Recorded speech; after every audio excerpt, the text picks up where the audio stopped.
dando continuidade à reflexão, tendo como por base o Salmo de número 120. A gente já tinha falado alguma coisa concernente ao versículo 1, o 2, o 3, o 4, o 5, e agora a gente vai estar tratando do versículo 6. Né? E depois, se Deus permitir, a gente vai estar finalizando com o versículo 7. Mas agora, no momento, a gente vai procurar se concentrar no versículo 6. Vamos ler do versículo 1 até o 6. Salmo de número 120. Na minha angústia clamei ao Senhor, e Ele me ouviu.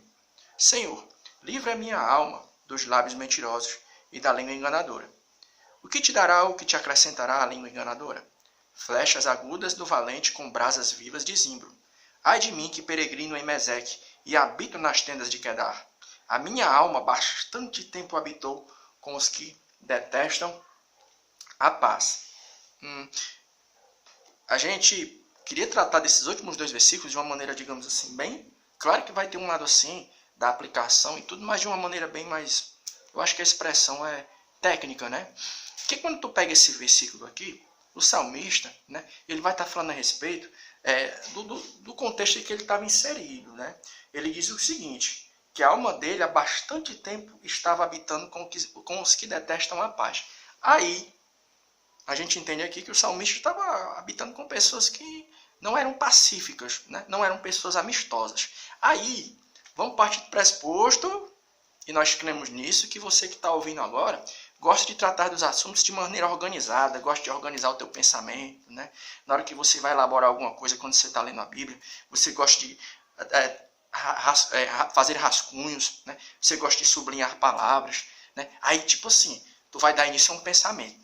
Aí tu fica assim, o salmista estava habitando em um ambiente onde as pessoas eram pouco amistosas, ou seja, ele era um cara amistoso, era um cara manso, mas as pessoas não queriam a paz, pelo contrário, as pessoas detestavam a paz. Aí você pode começar o pensamento assim, você pode ir para um dicionário, você pode ir para a internet e digitar no teu celular assim, ó, motivos que levam as pessoas a não quererem paz, ou razões para a ausência da paz, motivos de guerra, sei lá, e tu fica pontuando o assunto, né? É legal que quando tu para fazer assim, uma análise do porquê das coisas, tu pega um livro, ou então tu vai para a internet, tu assiste um documentário, né? Dentro da questão da sociologia, das pessoas que estudam comportamento humano, no que se trata essa coisa da violência, você vai ver que existem muitos fatores que contribuem para determinadas coisas acontecerem, né? Hoje uma pessoa chegou para mim e falou assim, irmão, tu notou que as coisas estão um pouco diferentes, né? As pessoas estão um pouco mudadas, parece que o povo está ficando um pouco mais frio no que é concernente à questão da convivência do ser humano. Ele estava falando a respeito do crescimento da questão da violência, né?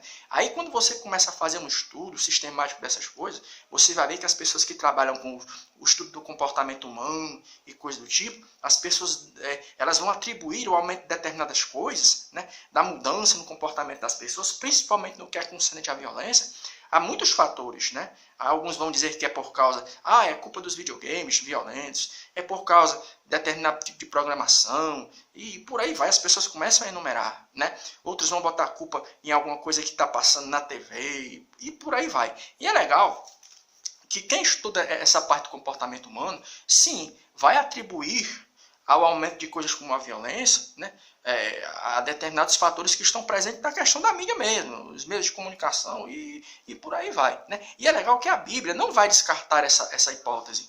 Ela realmente vai atribuir o contexto em que você está inserido como um fator que ele vai ser decisivo na hora digamos assim, de criar uma situação ou então mexer com o comportamento humano, questão de temperamento, influenciar o comportamento. Onde é que a gente vai estar vendo isso? 1 Coríntios, capítulo 15, o versículo 33. 1 Coríntios, capítulo 15, o versículo 33 vai dizer o seguinte, ó, né? O versículo 33. Não vos enganeis, as más conversações corrompem os bons costumes. 1 Coríntios, capítulo 15, 33. Então a Bíblia aqui ela vai realmente dar a entender que existe sim a chance, a probabilidade, a condição de um ambiente em que a pessoa está inserida vir a influenciar, né, a pessoa. Né? Esse texto aqui está falando que as más conversações corrompem os bons costumes, ou seja, o meio em que a pessoa está inserida, aquilo que a pessoa está absorvendo realmente pode vir a influenciar na questão do temperamento, do comportamento. É verdade, a Bíblia não descarta essa chance, essa probabilidade, esse fator, né? Então a Bíblia vai atribuir, sim, determinados tipos de fatores, né? Principalmente no que é concernente ao ambiente que você está inserido, como um fator que pode contribuir para essa questão do aumento da violência, do comportamento humano. A Bíblia diz isso aqui, ó, 1 Coríntios 15, o versículo 33. Não vos enganeis, as más conversações corrompem os bons costumes. Mas é legal que quando a Bíblia ela vai tratar dessa questão do comportamento humano, ela vai tratar da coisa também de um ponto mais profundo. É lá na raiz, né? Quando a Bíblia ela vai é como se alguém chegasse e perguntasse o porquê das coisas. Paulo, o apóstolo Paulo, quando ele estava inserido no contexto ali, no contexto concernente à cultura chamada greco-romana, Paulo ele estava ali naquele ambiente e ele teve a oportunidade de ver muitas coisas, né? Determinado tipo de comportamento ali que estava inserido naquela comunidade, coisas que a Bíblia a Bíblia Sagrada, ela vem a desaprovar, né? E é legal que Paulo, ele quando vê tudo aquilo, ele vai atribuir aquilo ali que ele estava vendo a um fator que para ele era o predominante, embora ele não descartasse essa coisa, né? Das más conversações, do ambiente que você está inserido vir a contribuir para o aumento da violência, por exemplo, né? Paulo vai bem na raiz, ó. Romanos capítulo 1, versículo 28. E como eles não se importaram de ter o conhecimento de Deus, assim Deus os entregou a um sentimento perverso para fazer coisas que não convêm. Carta de Paulo aos Romanos, capítulo 1, versículo 28. Então, Paulo aqui ele vai estar falando que todas as coisas ruins que estavam acontecendo ali, coisas no que era concernente à degradação da sociedade greco-romana, você pode ler esse contexto todo no primeiro capítulo da carta de Paulo aos Romanos, para você ter mais ou menos uma ideia do contexto em que Paulo estava inserido. Então, quando Paulo viu todas aquelas atrocidades acontecendo, Paulo vai atribuir isso ao quê? A um fator espiritual. O que é que ele vai dizer? Assim como os homens não se importaram de ter o conhecimento de Deus, Deus os entregou um sentimento perverso. O que é que Paulo estava dizendo? A partir do momento em que uma sociedade dá as costas para Deus, a tendência é as coisas piorarem. Aí eu vou dirigir essa palavra para você, independente de você ser evangélico ou católico. Você é uma pessoa temente a Deus. E hoje eu estava conversando com uma pessoa a respeito disso. Volte um pouco aí no tempo. Independente de você ser católico ou evangélico. Este que vos fala agora é um cristão que professa a fé chamada evangélica.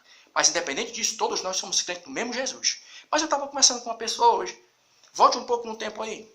Há uns 20 anos atrás. E repare bem como eram as pessoas. As pessoas eram bem mais tementes a Deus. Uma pessoa chegava para uma criança, ensinava uma reza, uma oração, Pai Nosso. Quando se dava início a uma aula, as tias pegavam, sei lá, as tias, os tios, e botavam as crianças para orar, para rezar, né? Havia o juramento da bandeira. Então você vai ver que a partir do momento que essas coisas foram tiradas, as coisas ficaram do jeito que estão. Então você vai concordar que realmente a questão da fé em Deus é uma coisa que no final ela vai somar de maneira muito importante no que é concernente à formação de uma sociedade. Onde é que nós estamos querendo chegar? A partir do momento que uma sociedade descarta Deus e coloca Deus de lado, a tendência é o negócio vindo o quê? A se degradar. No que é concernente a todas as coisas. Determinados tipos de lei, comportamento humano. Aí alguém diz assim, não, mas nós estamos vivendo um dia onde a Bíblia Sagrada, ela está na internet e tal. Não confunda religiosidade com temor a Deus. Às vezes se fala muito de Deus, mas tem pouco Deus no coração. É só você ver as coisas por aí. E onde é que a gente está querendo chegar? A solução para tudo, sabe qual é? Buscar a Deus. Ter Deus no coração. E tem solução para isso? Tem. Evangelho de João, capítulo 14, o versículo 6. Jesus disse, eu sou o caminho, a verdade e a vida. Ninguém vem ao Pai senão por mim. Tem um salmo que vai dizer que bem-aventurada é a nação cujo Deus é o Senhor. Então, a solução para tudo é o quê? Fé em Deus. Crer que Deus existe. E crer que a palavra de Deus é a solução para tudo. Porque tudo começa com isso. Repetindo, carta de Paulo aos Romanos, capítulo 1, versículo 28. E como eles não se importaram de ter o conhecimento de Deus, Deus entregou um sentimento perverso.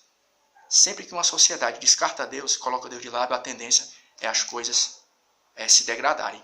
Mas louvado seja o nome do Senhor nosso Deus, que nós estamos aqui essa noite, falando a respeito dessas coisas e crendo que Deus ainda está trabalhando no coração das pessoas. E que Deus em Cristo continue abençoando a nossa noite. Amém.